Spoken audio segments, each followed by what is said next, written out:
Good morning everyone, welcome to my YouTube channel. जैसा कि आप सब लोग जानते हैं, उत्तर प्रदेश लोक सेवा आयोग ने जेआईसी टीजीटी पीजीटी का नोटिफिकेशन जारी कर दिया है। आई एम श्योर कि आप सब लोग तैयारी में जुटे होंगे। उसी तैयारी को और बेहतर बनाने के लिए मैं आप लोगों के लिए लेके आई हूँ एक स्ट्रेटेजिक वे में कंप्लीट सिलेबस। और अब जो बच्चे बायोलॉजी के साथ एग्जाम्स क्रैक करना चाहते हैं, अपनी पोजीशन सिक्योर करना चाहते हैं, वो जुड़ते रहिए और अपनी तैयारी करते रहिए। हमारा जो वीडियोस होंगे वो बेसिक टू एडवांस होंगे, तो जो बच्चे दोबारा से अपनी तैयारी शुरू करना चाहते हैं, जो बहुत टाइम से लंबे समय से कंटिन्यू नहीं कर रहे हैं अपनी पढ़ाई को, वो भी अपनी तैयारी बेहतर वे में कर सकते हैं। तो सबसे पहले आइए हम सब लोग बात करते हैं टेक्सोनॉमी के बारे में, जो हमारे सिलेबस के अकॉर्डिंग भी फर्स्ट टॉपिक है। तो सबसे पहले इसकी हम लोग ओरिजिन के बारे में बात कर लेते हैं। Taxonomy as a Greek word, और जो दो वर्ड से मिलके बना है। तो first word is taxis and second is nomos. तो टेक्सिस का मतलब होता है अरेंजमेंट और नोमोस का मतलब होता है रूल्स एंड लॉ।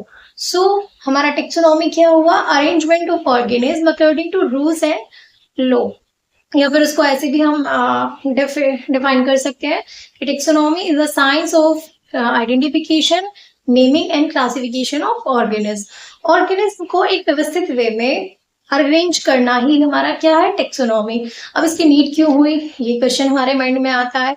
अगर हमारे पास एक बल्क में कोई चीज है, हम लेट्स सपोज कि हमारे पास बॉल्स हैं, कुछ ग्रीन बॉल है, कुछ रेड बॉल है, कुछ येलो बॉल है, और हमें सडनली 10 बॉल्स येलो कलर में चाहिए। तो हम लोगों को क्या बहुत मेहनत करनी पड़ेगी एक पूरे ढेर से उन बॉल्स को निकालने के लिए। लेकिन अगर हम उनको ग्रुप्स में अलग अलग डिवाइड करके रखेंगे तो हमारा टाइम भी नहीं ज्यादा वेस्ट होगा और हम इजीली उस काम को कर पाएंगे। सो ऐसे ही हमारे जितने भी ऑर्गेनिज्म है, लिविंग ऑर्गेनिज्म है, एक वाइड वेराइटी की अर्थ पे ऑर्गेनिज्म की है, चाहे वो जंतु जगत में बात कर लीजिए, चाहे वो प्लांटी में बात कर लीजिए, पादप जगत में। तो उन सबको हम एक डिटेल स्टडी करने के लिए हमें जरूरत पड़ती है कि वो क्लासिफाइड हो, एक अरेंज्ड वे में हमारे सामने हो, ताकि हम वो स्टडी कर पाए इजीली। सेकेंड टर्म आती है हमारी बायनोमियल नोमेनक्लेचर। बायनोमियल नोमेनक्लेचर क्या है? हमारा कैरोलस लिनियस ने दिया था। एक क्वेश्चन मैं आप लोगों के लिए छोड़ रही हूँ। कैरोलस लिनियस की एक बहुत फेमस बुक है, जिन लोगों ने भी एमएससी में बायो से किया है सबको पता होगा। तो उसका नाम, उस बुक का नाम प्लीज आप कमेंट में करके बताइएगा। सो बायनोमियल नोमेनक्लेचर कैरोलस लिनियस ने दिया। अब जानते हैं कि क्या है binomial nomenclature.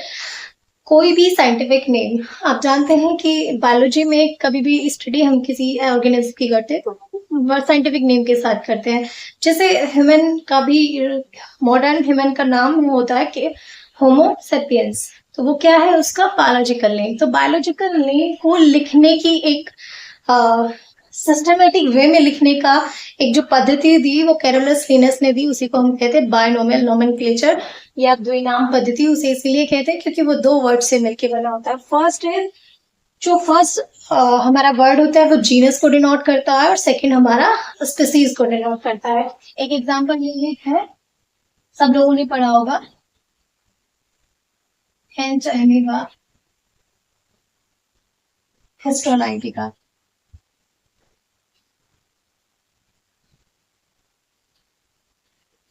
एंटामेबिया and amoeba histolytica. तो ये दो वर्ड्स हैं, एक entamoeba, second one is histolytica.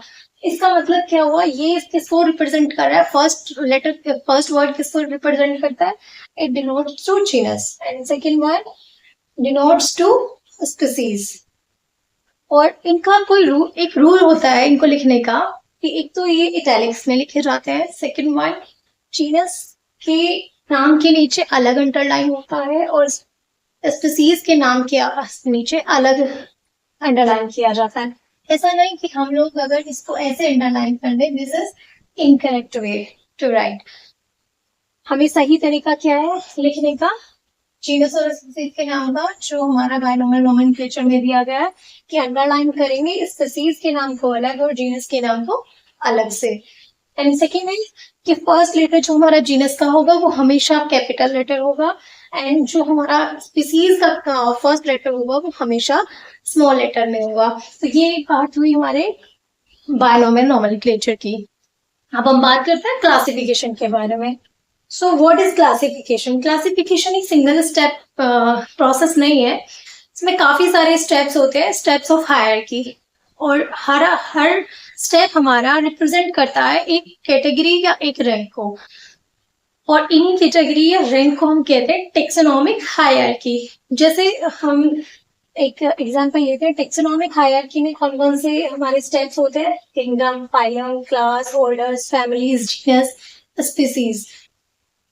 Basic unit of classification भी हमारा क्या होता है? टेक्सोन। टेक्सोन कोई एक वर्ड, एक हमारा स्टेप है, जैसे एक किंगडम है, this is the taxon hierarchy. Taxonomic hierarchy में टेक्सोन क्या है? एक कैटेगरी या एक स्टेप। सो किसी भी एनिमल का कैरेक्टरिस्टिक्स को डिफाइन करने के लिए हमें उसका किंगडम पता होना चाहिए, इसका phylum, then class, then order, then family, then genus and species. तो आगे की वीडियोस में हम आप लोगों को बताएंगे कि कैसे फाइलम्स में डिवाइड किया गया है, कैसे किंगडम्स को डिवाइड किया गया है। किंगडम्स में बेसिकली 5 किंगडम क्लासिफिकेशन ऑफ वर्टिकर आता है, आप लोगों ने पढ़ा होगा, दोबारा से रिकॉल करेंगे। Monera, Protista, algae, fungi, Plantae, Animalia. Then उसमें फिर कैरेक्टराइज्ड किया गया है, डिफरेंट डिफरेंट कैरेक्टरिस्टिक्स के बेसिस पे कैटेगराइज कर दिया है। तो हम अपनी आने वाली वीडियोस में इन सब चीज़ों को शेयर करेंगे आपके साथ, और बेसिकली डिफरेंट स्पीसीज को, जो आयोग का एक फेवरेट सब्जेक्ट भी रहता है हमेशा ही, डिफरेंट डिफरेंट स्पीसीज के कैरेक्टरिस्टिक्स का, तो लेके आएंगे, बनाए रहिए हमारे साथ। Thank you.